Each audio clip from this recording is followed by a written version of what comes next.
ആലപ്പുഴ നഗരത്തിൽ ചിക്കൻ വിഭവങ്ങൾക്കുള്ള നിരോധനം തുടരും. ഹോട്ടൽ ആൻഡ് റെസ്റ്റോറന്റ് അസോസിയേഷൻ ഭാരവാഹികളും ജില്ലാ കളക്ടറും തമ്മിലുള്ള ചർച്ച പരാജയപ്പെട്ടു.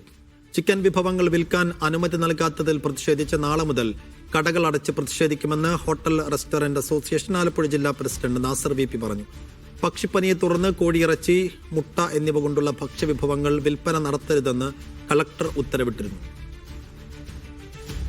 കഴിഞ്ഞ 5 വർഷമായി ഞങ്ങൾ ഈ സീസൺ സമയത്ത് ദുരന്തം അനുഭവിക്കുന്ന ഒരു കൂട്ടരാണ് ഹോട്ടൽ ഉടമകൾക്ക്. വിൽക്കുവാനുള്ള വിഭവങ്ങളില്ലാതെ ഒരു സ്ഥാപനം തുറന്നിരുന്നിട്ട് കാര്യമില്ലാത്തതിൻ്റെ പശ്ചാത്തലത്തിൽ അടയ്ക്കൽ തന്നെ ആയിരിക്കും ഞങ്ങളുടെ മുന്നിലുള്ള ഏക മാർഗം എന്നുള്ളതാണ് 90%. കാരണം ഇന്ന് തന്നെ പല സ്ഥാപനങ്ങളിലും ഈ ചിക്കൻ ഇല്ലാതെ പ്രവർത്തിക്കുമ്പോൾ അതിന്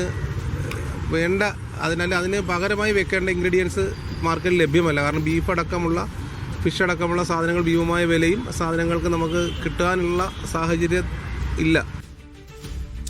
ഇസത്ത് സുൽഫിക്കർ, ഇസത്ത്, എന്താണ് ആലപ്പുഴയിലെ സാഹചര്യം?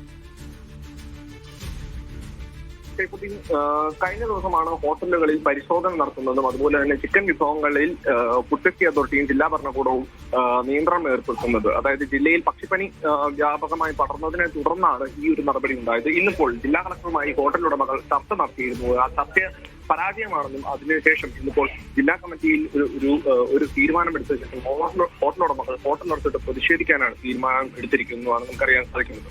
കൂടുതൽ കാര്യങ്ങൾ ഇനിയിപ്പോൾ കളക്ടർ മാധ്യമങ്ങളെ കാണുന്നുണ്ട്. ഇതിലൂടെ കൂടുതൽ വിവരങ്ങൾ നമുക്കറിയാൻ സാധിക്കും. ശരി ഇസത്ത്.